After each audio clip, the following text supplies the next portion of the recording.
High, আমি মানালি আর চলে এসেছি নতুন একটা ব্লগ নিয়ে। উইকেন্ড তো চলে এসেছে, আর উইকেন্ড মানে একটু ভালো কিছু করে খাওয়া। বাংলাদেশি দোকান থেকে ইলিশ মাছ কিনে এনেছিলাম, আজ বানাবো কাল বানাবো করে আর হয়েই উঠছিল না। তাই ভাবলাম আজকেই বানিয়ে ফেলবো রকমারি ইলিশ। আজকে তো লাঞ্চটা বেশ স্পেশাল হবে, তাই ব্রেকফাস্টে খালি ফলই খাচ্ছি।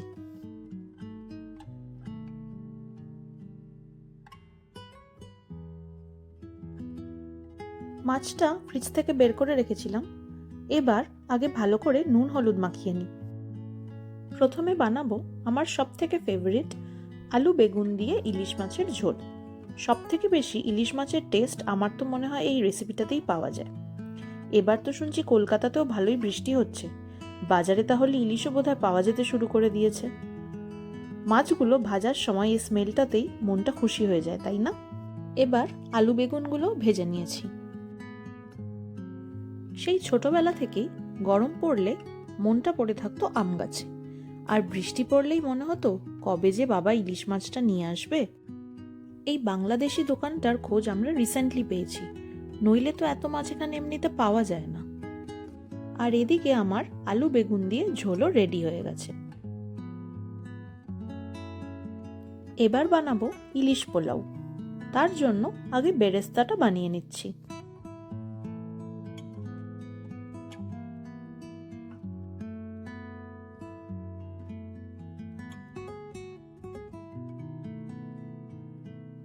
এবার এমনি কিছুটা পেঁয়াজকে আগে ব্লেন্ড করে নেব।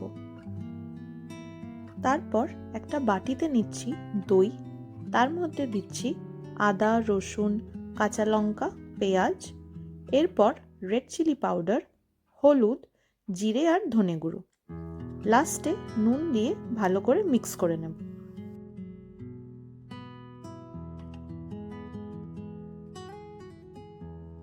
এরপর ইলিশ মাছগুলো এতে দিয়ে ভালো করে মশলাটা কোট করে নেব।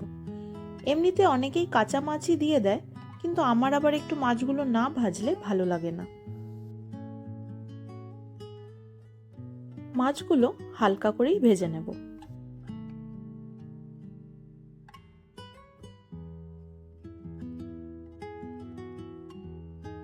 তেলে এবার গরম মশলা আর ওই দইয়ের মিক্সচারটা দিয়ে ভালো করে কষাতে হবে। মাছ বলতে সামুদ্রিক মাছই এখানে বেশি পাওয়া যায়, যেমন টুনা বা সামন। এর আগে যতবারই ইন্ডিয়া গেছি বাড়িতে বলে দিতাম আর কিছু রাখো না রাখো, ইলিশ মাছটা তুলে ফ্রিজ করে রাখবে, যাতে আমি গিয়ে খেতে পারি। তাই এখানে ইলিশ মাছটা পাওয়া যেতে একটু মনটা শান্তি পেল। এবার চালটা দিয়ে দিলাম এতে, আগে থেকে একটু ভিজিয়ে রেখেছিলাম। ভালো করে মশলাটা মিশিয়ে নিয়ে জল দিয়ে ঢেকে দেব।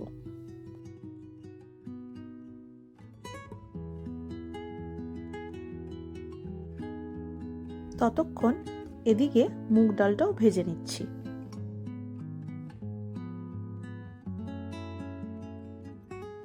চালটা অলমোস্ট হয়ে গেছে, আর মাছগুলো এবারেতে দিয়ে দেব।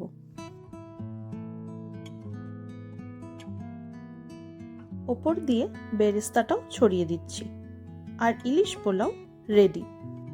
ইচ্ছা, কাঁচা লঙ্কাই তো দিতে ভুলে গেছি, এখনই দিয়ে দিই।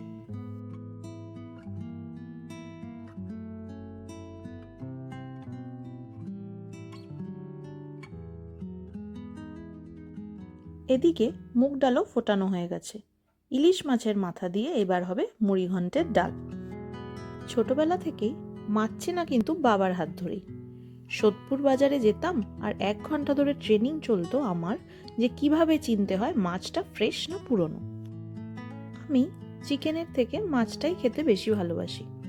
বাড়িতে থাকতে তো মাছ ছাড়া ভাতই খেতাম না, আর এখানে তো মাছই পাওয়া যায় না, তাই বেশিরভাগ চিকেনই আনতে হয়। তাই কবে আবার ইলিশ পাবো জানি না, পেলাম যখন হরেক রকমের ইলিশ বানিয়ে ফেললাম আজ। আর এমনিতেও আজ একটু ভালো কিছু রান্না করলাম, কারণ এটা অমৃতের আবদার। ওর আগের দিন ড্রাইভিং টেস্ট ক্লিয়ার হয়েছে, ফার্স্ট অ্যাটেম্পটা ক্লিয়ার করতে পারেনি। এখানে তো ইন্ডিয়ার কম্প্যারিজনে ভালোই ডিফিকাল্ট হয় এই ড্রাইভিং টেস্ট। থিওরি এক্সাম হয় আগে, তারপরে প্র্যাকটিক্যাল। দাঁড়াও, ও ভালো ডিটেলসটা বলতে পারবে। কি করছো? এই তো কফি বানাচ্ছি। বলছি কি, তুমি কি একটু ড্রাইভিং লাইসেন্সের প্রসেসটা বলবে? তুমি তো ড্রাইভিং টেস্ট দিয়েছো। ড্রাইভিং লাইসেন্সের এইখানকার প্রসেসটা হচ্ছে কমপ্লিটলি আলাদা ইন্ডিয়া থেকে। আর প্রথমে আমাদেরকে থিওরিতে ক্লিয়ার করতে হবে। থিওরি ক্লিয়ার করলে তখন তুমি এলিজিবল হবে প্র্যাকটিক্যাল দিতে। আর থিওরিতে মোটামুটি on and around 1500 to 1800 questions আছে।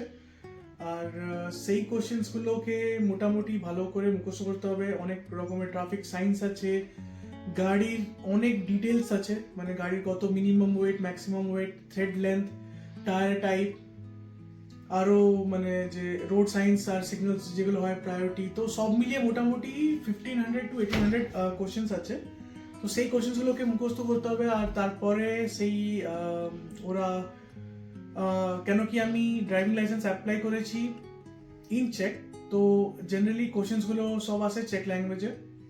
তো তার জন্য আমাকে একটা হায়ার করতে হচ্ছে ট্রান্সলেটর। তো সেই ট্রান্সলেটরটা একটা সামনের কম্পিউটারে সে বসবে, সে আমাকে কোশ্চেন্সগুলোকে ট্রান্সলেট করে ইংলিশে বলবে, অ্যাকর্ডিংলি আমাকে তার আনসারগুলো দিতে হবে। তো সেভাবে মোটামুটি 50 মার্কসের কোশ্চেন্স হয়। আর পাসিং মার্কস হচ্ছে 43 আউট অফ 50, তো অলমোস্ট 85%। তো ওইটা ক্লিয়ার করলে সেম ডেতে আবার যারা ড্রাইভিং শেখায়, ড্রাইভিং যেখান থেকে আমি শিখেছি, তারা আবার আরেকজনকে নিয়ে আসে যে মনিটর করে আমাদের যেটা প্র্যাকটিক্যাল এক্সামটা। তো সে বলবে কি হ্যাঁ এই পার্টিকুলার স্পিডে চালাও, এরকম পার্কিং করো, এটা করো, ওটা করো, লাইভ ট্রাফিক কন্ডিশনে। তো মোটামুটি আমি যা বুঝতে পারলাম, অন অ্যান এভারেজ আমাদের ইন্ডিয়া থেকে এটা খুবই টাফ অবভিয়াসলি। কেন কি এইখানে তো জেনারেলি ট্রাফিক পুলিশরা থাকে না, তো সব জিনিস এই জন্য এরা মেনলি ফোকাস করে ম্যাক্সিমাম টাইমে যেগুলো ট্রাফিক সিম্বল থাকে, ট্রাফিক সিম্বল আর সাইনে ওতে বেশি ফোকাস করে। আর বাকি তো বাকি যেরকম আছে ট্রাফিক লাইটে। ইন্ডিয়াতে অন দ্য আদার হ্যান্ড কি হয়, ইন্ডিয়াতে তো ম্যাক্সিমাম ট্রাফিক সিগন্যালসই থাকে, আমাদের ট্রাফিক সিগন্যালস থাকে আর স্পিড লিমিট থাকে। কিন্তু এইখানে সিস্টেমটা অনেকই আলাদা।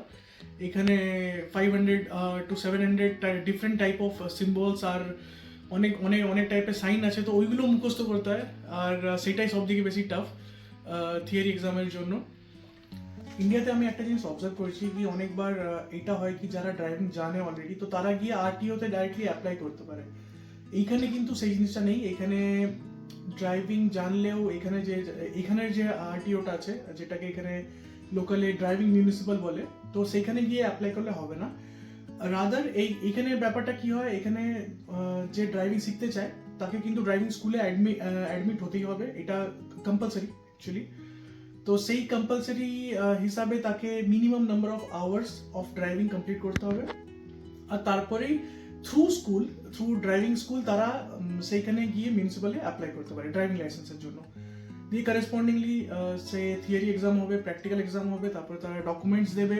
দিয়ে সেই ডকুমেন্টসটা নিয়ে আবার যে লোকাল মিউনিসিপ্যালিটি আছে ড্রাইভিং স্কুলের, সেইখানে গিয়ে ওই ডকুমেন্টটা সাবমিট করলে উইদিন 3 উইকস ওরা ড্রাইভিং লাইসেন্স দিয়ে দেয়। আচ্ছা, এবার আরেকটা জিনিস বলো, যে ধরো কারোর ইন্ডিয়া ড্রাইভিং লাইসেন্স আছে, যেমনি আমাদের ইন্ডিয়ান ড্রাইভিং লাইসেন্স আছে, তো সেটা কি আমি এখানে ইউজ করতে পারবো? বিকজ এখানে তো সব কিছুই ডিফারেন্ট, মানে ড্রাইভিংয়ের লেনগুলো, তারপরে ইভেন লেফট হ্যান্ড রাইট হ্যান্ডের একটা ব্যাপার আছে, সবই তো ডিফারেন্ট। তো ওইখানকার ড্রাইভিং লাইসেন্স কি এখানে ইউজ করা যাবে যাদের কাছে আছে? ইন্ডিয়ার আমার মনে হচ্ছে যতদূর আমি খবর নিয়েছি, ইন্ডিয়া ড্রাইভিং লাইসেন্স এখানে একদমই চলবে না। আর তার জন্য ইন্ডিয়াতে সেপারেট ওয়েতে আরটিওর অনলাইন সার্ভিসেসে গিয়ে ইন্টারন্যাশনাল ড্রাইভিং লাইসেন্সের জন্য অ্যাপ্লাই করতে হবে কিছু এক্সট্রা পয়সা দিয়ে তারা ওইখান থেকে ড্রাইভিং লাইসেন্স ইস্যু করে। ইন্টারন্যাশনাল কান্ট্রি আমাদেরকে সিলেক্ট করতে হবে, আর সেইটা ভ্যালিড থাকে জেনারেলি 1 বছরের জন্য। তো সেই লাইসেন্সটা যদি আমি এখানে আনি তো একদম আমি তখন চালাতে পারবো, বাট ওর ভ্যালিডিটি হচ্ছে অনলি 1 ইয়ার। তো 1 ইয়ার শেষ হয়ে যাওয়ার পর আবার আমাকে সেই ড্রাইভিং স্কুলে গিয়ে টেস্ট দিয়ে আবার নতুন ড্রাইভিং লাইসেন্স জেনারেট করতে হবে। এবার তুমি একটু কস্টের কথাটা বলো, যে কত টাকা লাগে তাও এই পুরো ড্রাইভিংয়ের প্রসেসটা আপ টু ড্রাইভিং লাইসেন্স। কস্টের কথা হচ্ছে এখন চলছে জুলাই 2025, আর আমি পে করেছি অ্যারাউন্ড 27,000 ক্রাউন্স। তো 27টাকে যদি আমি এখন 4 দিয়ে মাল্টিপ্লাই করি, যেটা এক্সচেঞ্জ রেট চলছে, তো 1 সে অতটা রুপিস চলছে। 1 লাখ অ্যাপ্রক্সিমেট। হ্যাঁ হ্যাঁ, 1 লাখ প্লাস অলমোস্ট। আর আরেকটা এখানে ব্যাপার আছে কি, ড্রাইভিং লাইসেন্সের এই যে এই ড্রাইভিং স্কুলের যে ফিসটা আছে ওটা ভ্যারি করে সিটি টু সিটি। তো কেন কি আমি এখন চেসকে বুডিও ভিসাতে আছি, তো আমার প্রাইসটা মানে আমার ড্রাইভিং স্কুলের প্রাইসটা একটু কম কম্পারেটিভলি। যদি আমি প্রাগে যাই তো প্রাগে আরো বেশি আছে। আর এবার হচ্ছে এই ফিসগুলো হচ্ছে আমরা মানে ড্রাইভিং স্কুলকে দিচ্ছি। এটা ছাড়া যখন আমি থিওরি এক্সাম আমি অ্যাপিয়ার করতে যাব, তো সেই এক্সামের টাইমে আমাকে দিতে হয় 700 ক্রাউন্স। প্রতিটা ক্রাউন ইন্টু 4 করলে তাহলে ইন্ডিয়ান রুপিস চলে আসবে। তো 700 ক্রাউন্স দিয়ে আমাকে এক্সাম দিতে হবে। এবার 700 ক্রাউন্স দিয়ে যে আমি এক্সামটা দিচ্ছি ওটা ম্যাক্সিমাম নাম্বার অফ অ্যাটেম্পটস হচ্ছে 3 বার। আর যদি 3 বারেও আমি ক্লিয়ার না করতে পারি তাহলে আমাকে ওই পার্টিকুলার থিওরিটা আমাকে আবার ড্রাইভিং স্কুলে গিয়ে আবার প্রিপেয়ার করে 1 বছরের মধ্যে আমাকে আবার এক্সাম দিতে হবে। আর যদি আমি 1 বছরের মধ্যে আমি আবার এক্সাম দিই আর তখনও যদি আমি ফেল করি, তখন আমাকে পুরো ট্রেনিংটা আমাকে আরেকবার দিতে হবে, তো তখন আবার ফুল পেমেন্ট। তো মোটামুটি ড্রাইভিং লাইসেন্সের ব্যাপারে যা ইনফরমেশন ছিল সেটা তোমাদের সাথে সাথে আমিও একটু জেনে নিলাম। আর এবার আমরা করে নেব ইলিশ মাছ দিয়ে লাঞ্চ।